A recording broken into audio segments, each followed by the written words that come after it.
है दोस्तों, this is my YouTube channel big smile और आपका हमारे ये इस यूट्यूब चैनल बिग स्माइल पर स्वागत है। दोस्तों, आज हम एंजियोस्पर्मिक प्लांट या ये कह सकते हैं पुष्पीय पादपों में लैंगिक जनन वाले चैप्टर के पौधे का जीवन चक्र के बारे में जानेंगे। तो दोस्तों, यदि इसके जीवन चक्र की बात करें तो हम ये पाते हैं कि सबसे पहले एक फ्लावर को देखते हैं। यहाँ पर जो आपका ये फ्लावर है, यहाँ पे एक जो फ्लावर है, इस फ्लावर में हम आते हैं तो हमें देखने को क्या मिलता है। इस फ्लावर का एक भाग होता है जो किसी पौधे से निकलता होता है। यदि फ्लावर की डिफिनीशन की बात करें तो जो फ्लावर की डिफिनीशन होती है, फ्लावर की डिफिनीशन ये होती है कि जो पुष्प होता है किसी भी पौधे का रूपांतरित प्ररोह होता है। दोस्तों, क्या होता है? रूपांतरित प्ररोह होता है। पुष्प जो होता है पौधे का रूपांतरित प्ररोह होता है। क्या होता है दोस्तों? रूपांतरित प्ररोह होता है। और इस रूपांतरित प्ररोह की यदि हम बात करेंगे तो इसमें 4 चक्र होते हैं। कितने चक्र होते हैं? 4 चक्र होते हैं। एक तो होता है बाह्य दलपुंज। क्या होता है? बाह्य दलपुंज, जिसको हम लोग क्या कहते हैं? कैलिक्स कहते हैं। क्या कहते हैं दोस्तों? इसको हम लोग क्या नाम देते हैं? कैलिक्स। बाह्य दलपुंज यानी कैलिक्स। और कैलिक्स के बाद जो दूसरा भाग होता है, कभी आपने गुड़हल के पौधे को यदि देखा तो गुड़हल में एक फ्लावर निकलता है जिसको गुड़हल का फूल हम कह सकते हैं। तो उसमें जो हरा वाला भाग होता है डंठल के साथ, वो होता है कैलिक्स, यानी कि जिसमें कलियां सा निकली रहती हैं, वो कैलिक्स होता है। और इस कैलिक्स वाले भाग के बाद आपका क्या होता है? कोरोला, जो कि रेड इन कलर होता है। तो कोरोला वाला जो भाग होता है ये क्या करता है? अट्रैक्शन का काम करता है। कौन सा काम करता है? जैसे कि ये दोस्तों क्या है? आपका कोरोला वाला भाग है। ये कोरोला वाला, ये कोरोला वाला, ये कोरोला वाला भाग है। इसका काम क्या होता है? अट्रैक्शन करने का। यानी कि ये क्या करते हैं? हालांकि ये अट्रैक्शन जो है मनुष्य ह्यूमन बींग्स को भी करता है, प्लस छोटे मोटे कीड़े इंसेक्ट को भी अट्रैक्शन करता है, अट्रैक्शन का कार्य करता है दोस्तों। फिर अट्रैक्शन के कार्य के बाद यदि हम तीसरे चक्र पर आते हैं तो आप जो ये देख रहे हैं डंठल के बाद यहाँ पे गोल सी संरचना देख रहे हैं। फिर इसके बाद जो है इस गोल की संरचना के ऊपर एक ऐसे निकला हुआ तंतु वाला भाग है जो फूला हुआ भाग है। इसको हम लोग क्या कहते हैं? इसको हम लोग कहते हैं तीसरा भाग, पुष्प का तीसरा भाग या पुष्प का तीसरा भाग, जिसको हम लोग कहते हैं नर जनन अंग कहते हैं इसी को। यही भाग पुष्प का नर जनन अंग कहलाता है। और इस नर जनन अंग में 2 भाग होते हैं। यहाँ पे आप जो देख रहे हैं फूला हुआ भाग, ये नर जनन अंग का क्या होता है? एंथर होता है। क्या दोस्तों होता है? एंथर, ANTHER, एंथर होता है। और ये एंथर के साथ साथ जो नीचे डंठी जैसी संरचना होती है, ये दोस्तों आपका फिलामेंट होता है। क्या होता है? फिलामेंट यानी तंतु होता है। फिर बात करते हैं फीमेल की संरचना की। यदि फीमेल संरचना की बात कर लेते हैं तो फीमेल संरचना में सबसे ऊपर स्टिग्मा होता है, जिसको हम लोग वर्तिकाग्र कहते हैं। बीच वाला पतला भाग जो होता है इसको हम लोग कहते हैं स्टाइल या वर्तिका। और इसमें जो फूला हुआ भाग होता है इसको हम ओवरी यानी कि ओवरी यानी कि अंडाशय का नाम देते हैं। और इसी अंडाशय के अंदर क्या होता है? बीजांड होता है। क्या होता है दोस्तों? बीजांड यानी ओव्यूल होता है। अब यहाँ पर जो ओव्यूल से जुड़ा हुआ भाग होता है इसको हम लोग बीजांडाशन या थैलेमस का नाम देते हैं। क्या नाम देते हैं दोस्तों? बीजांडाशन या थैलेमस का नाम देते हैं। अब ये डंठल वाला भाग हो गया, ये ओव्यूल वाला भाग हो। आपने देखा यहाँ पे लिखा है meiosis in certain stamen and carpel cells. इसमें क्या होता है? मियोसिस के दौरान जो प्रक्रिया होती है, ये कह सकते हो जो एंथर वाला भाग होता है, इसमें कई विभाजनों के बाद माइक्रोस्पोरोजेनेसिस की प्रक्रिया होती है। तो इस एंथर में से क्या निकलता है आपका? इस एंथर में से आपका क्या निकल जाता है? इस एंथर में से एक भाग निकलता है जिसका नाम होता है आपका परागकण। क्या नाम होता है? परागकण। दोस्तों, ये जो परागकण होते हैं इस एंथर से निकलते हैं। कहाँ से निकलते हैं दोस्तों? इस एंथर से निकलते हैं। इस एंथर से ये सारे के सारे परागकण निकल जाते हैं। और ये क्या होते हैं? हैप्लॉयड होते हैं। ये सारे के सारे परागकण हैप्लॉयड होते हैं, यानी कि अगुणित होते हैं, यन होते हैं। इनमें गुणसूत्रों की संख्या क्या होती है? आधी होती है दोस्तों। क्या होती है? आधी होती है। और जब ये परागकण निकल जाते हैं तो आगे चल करके क्या करते हैं दोस्तों? मैं आपको बता दूं आगे चल करके ये क्या करते हैं। तो यहाँ पे फिगर में आगे आते हैं तो यहाँ पे हम देखते हैं कि इसका जो आगे का भाग होता है इसमें क्या होती है?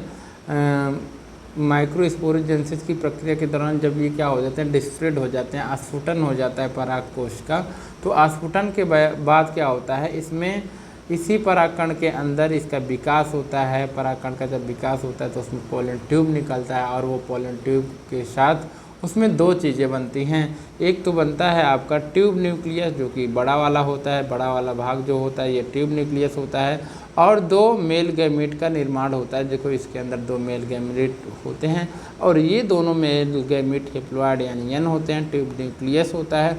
फिर ये क्या करते हैं, ढेर सारी मात्रा में निकल जाते हैं। और इसी के साथ साथ दोस्तों यदि हम आपको बता दें कि फीमेल गैमीट का भी विकास होता रहता है। जैसे फीमेल गैमीट की यदि हम विकास की बात करें तो सबसे पहले क्या करेंगे, ओवरी के अंदर आप जानते हैं कि बीजांड पाया जाता है। दोस्तों क्या पाया जाता है, बीजांड।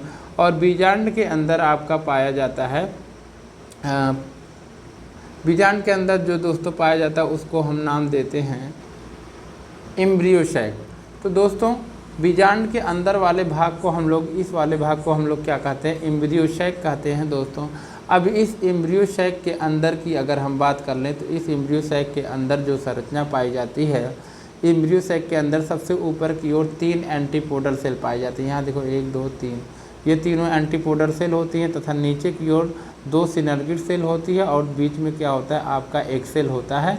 और दोस्तों यहाँ पर दो सिनर्गिड सेल और बीच में एंटीपोडल सेल होता है, सॉरी ऊपर एंटीपोडल सेल होता है 1 2 3, और नीचे की ओर सिनर्गिड सेल होता है, और बीच में एक सेल होता है। एक सेल को ही हम फीमेल गैमीट बोलते हैं। ये देखो दोस्तों ये हेप्लॉइड होता है। और दोस्तों यहाँ पर दो जो यहाँ पे दिखाई दे रहा है फीमेल गैमेटोफाइट, तो फीमेल गैमेटोफाइट यही एक सेल ही होता है। अब यहाँ पे दोस्तों यदि हम बात करें तो जो आपका मेल गैमेटोफाइट होता है, जो मेल गैमेटोफाइट होता है आगे वो विकसित होकर के उसके पोलन ट्यूब निकलता है, पोलन ट्यूब से 2 मेल गैमीट निकलते हैं। तो वही दोनों मेल गैमीट आगे चल के इनका विकास करेंगे दोस्तों। सबसे पहले यदि हम इसका बात कर लेते हैं तो यहाँ पे जो बीच वाला भाग होता है इसको हम लोग कहते हैं ध्रुवीय केंद्रक या पोलन न्यूक्लियाई कहते हैं। पोलन न्यूक्लियाई जब आपस में समेकित हो जाती है तो इस संरचना को हम बोलते हैं सेकेंडरी न्यूक्लियस। और अब ये पोलन न्यूक्लियाई 2n का निर्माण कर लेती है दोस्तों। किसका निर्माण कर लेती है, 2n का। तो यहाँ पे आप लोग देख रहे हैं इस वाले फिगर में, यहाँ 2n का निर्माण हो चुका है, यानी पोलन न्यूक्लियाई का निर्माण इस भाग में बन चुका है। यहाँ पे 3 एंटीपोडल से दिखाई दे रहे हैं, और यहाँ पे इस वाले भाग को हम लोग वर्तिकाग्र कहते हैं। वर्तिकाग्र वाले भाग पर हमने देखा कि एक परागकण आया है, और परागकण के रास्ते ए से की ओर होके इसके अंदर यानी कि भ्रूण कोश के अंदर ये घुस गया है। परागकण जर्मिनेट होकर के पराग का ट्यूब जो होता है भ्रूण कोश के अंदर घुस जाता है, और भ्रूण कोश के अंदर घुसने के बाद दोस्तों होता क्या है, यहाँ पे देखो दोस्तों, यहाँ से ये इंटर कर जाता है, इस माध्यम से अंदर घुस जाता है, और इसमें से जो मेल गैमीट बनते हैं बाहर निकल जाते हैं, कुछ इस प्रकार से बाहर निकल जाते हैं।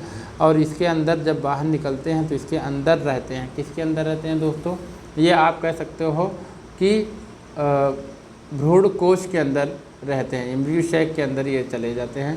जब इसके अंदर चले जाते हैं दोस्तों तो होता क्या है, ये आपस में क्या करते हैं, समेकित होकर के संरचनाएं का निर्माण करते हैं, या ये कह लो कि ये आपस में समेकित होकर के यहाँ पे 3n बनाते हैं, यानी ट्रिपलेट बना लेते हैं। अब इसमें जो 2n था यहाँ पे 3n बन जाता है, जो 2n था वो 3n, यानी कि जो डिप्लॉयड था वो ट्रिप्लॉयड बन जाता है। और यहाँ पे क्या बन जाता है, आपका जाइगोट का फार्मेशन हो जाता है। किसके थ्रू फार्मेशन होता है दोस्तों, जो यहाँ पे एक एग सेल है, और यहाँ से ट्यूब के साथ, पोलन ट्यूब के साथ एक क्या आता है, मेल गैमीट आता है। तो इस वाले भाग से, यानी किस वाले भाग से दोस्तों, इस वाले भाग से जो फीमेल का ये वाला भाग है, यहाँ से क्या करता है, एक सेल से वो अटैच करके एक जाइगोट का निर्माण करता है दोस्तों। किसका निर्माण करता है, जाइगोट का। और ये जाइगोट क्या हो जाता है, डिप्लॉयड हो जाता है। इसी डिप्लॉयड जाइगोट को हम लोग कहते हैं सत्य निषेचन या ट्रू फर्टिलाइजेशन, या इसी को हम कहते हैं सिंगेमी।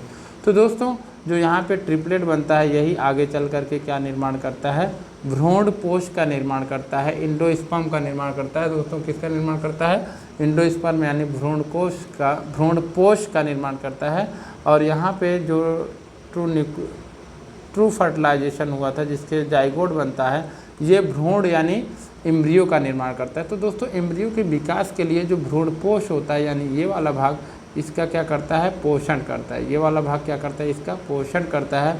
और पोषण करने के साथ साथ होता क्या है, इसमें उसका पोषण होता रहता है। आगे चल कर के क्या होता है दोस्तों, मैं आपको यदि बताना चाहता हूँ तो यहाँ पे आप इस फिगर में ध्यान दीजिए।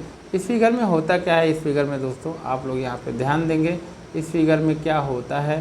तो इस फिगर में मैं बता दूँ आपको, इस वाले फिगर में हमने देखा कि जो एम्ब्रियो बना है, क्या बना है दोस्तों, एम्ब्रियो, सॉरी क्या बना है, एम्ब्रियो बना है। इधर देखिए, जो एम्ब्रियो बना है, एम्ब्रियो जो बना है, इसका निर्माण आपका किससे हुआ था, उस जाइगोट से हुआ था। किससे हुआ था, जाइगोट से, जो कि 7 प्रकार का निषेचन या 7 प्रकार का फर्टिलाइजेशन हुआ था, उससे एम्ब्रियो का विकास हो जाता है। और जो आपका उसके बाहर, एम्ब्रियो के बाहर जो आपका ओवरी होता है, वो क्या बनाता है, वो फल का निर्माण। ये बाहर की ओर फल की क्या होती है, फल भित्ति होती है, और बीच में मीजोकार्प यानी फल का गूदा होता है। इस वाले भाग में, बीच वाले भाग में, इसमें क्या होता है, फल का गूदा होता है दोस्तों। अब ये क्या करते हैं, और सबसे बीच में जो आप सीड देख रहे हैं, ये सीड का निर्माण दोस्तों कैसे होता है, तो आपने जो देखा था भ्रूणपोष, जो देखा था, क्या देखा था, भ्रूणपोष, वही क्या करता है, इसका पोषण करता है। क्या करता है, उसका पोषण करता है। और वही जो होता है आपका जो एम्ब्रियो होता है, वही क्या करता है, इसके बाद जो सभी एम्ब्रियो बीच में कोटिलीडन के रूप में, यदि एक बीजपत्री है तो मोनोकोटिलीडन, और 2 बीजपत्री है तो डाइकोटिलीडन के रूप में उस पूरे फल के अंदर बीज का निर्माण होता है। और उसके जो कोटिलीडन होते हैं अंदर होते हैं, और बीज का ऊपरी कवर होता है। तो इस वाले भाग यानी कोटिलीडन, ये कोटिलीडन प्लस ये बाहर वाले भाग जो कि बीज वाला लेयर होता है, इस पूरे भाग को हम लोग पूरा नाम देते हैं सीड, लेकिन बीच वाले को एम्ब्रियो कहते हैं, क्योंकि यही क्या करता है, आगे चल के कोटिलीडन का निर्माण करता है।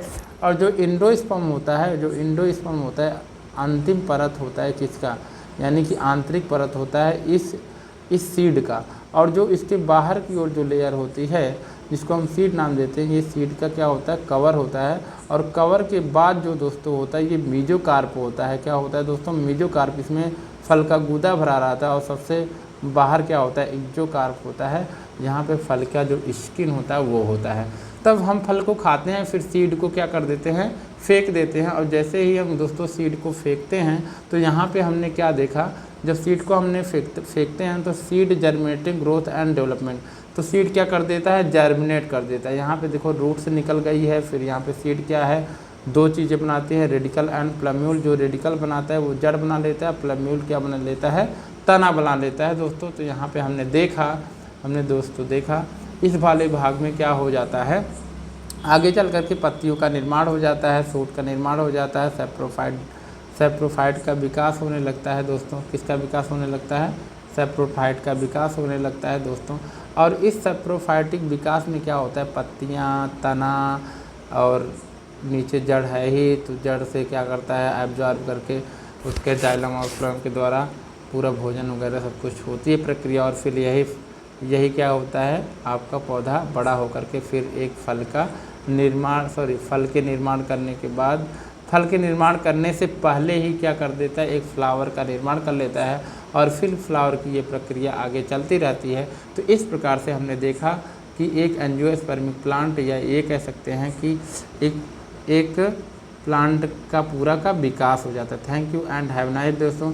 होप यू गाइज आपको ये वीडियो पसंद आया होगा। और आपको यदि ये वीडियो पसंद आया होगा, एंजियोस्पर्मिक प्लांट का life cycle of angiospermic plant, ये कह सकते हैं कि आवृतबीजी पौधे का जीवन चक्र, तो आप इस पूरे जीवन चक्र को समझ करके इस वीडियो को शेयर सब्सक्राइब जरूर करिए। Thank and have nice day दोस्तों।